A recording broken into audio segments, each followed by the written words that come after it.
যদি আপনার বাচ্চার পড়ায় একদম মন না থাকে, তাহলে ১ নাম্বার উপায়, সবসময় বাচ্চার ফেস যেন সূর্যের দিকে থাকে, মানে পূর্ব দিকে মুখ করে বসে সে পড়বে। ২ নাম্বার হচ্ছে বাচ্চার পড়ার টেবিলে বা যেখানে পড়তে বসে আপনারা একটা ছোট বাটিতে বা ছোট জায়গায় ৫ টা এলাচ অবশ্যই রাখবেন, ছোট এলাচ।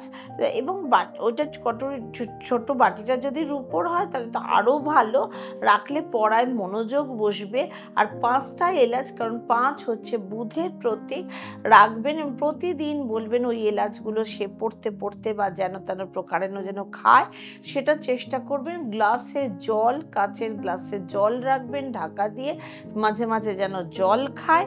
এবং তার সাথে সাথে অবশ্যই ম্যাথস বুকের মধ্যে একটা ময়ূরের পাখনা রাখবেন। এইগুলো ছোট ছোট উপায়, এগুলো করলেও অনেকটা মনোযোগী হওয়া যায়। ওম শান্তি।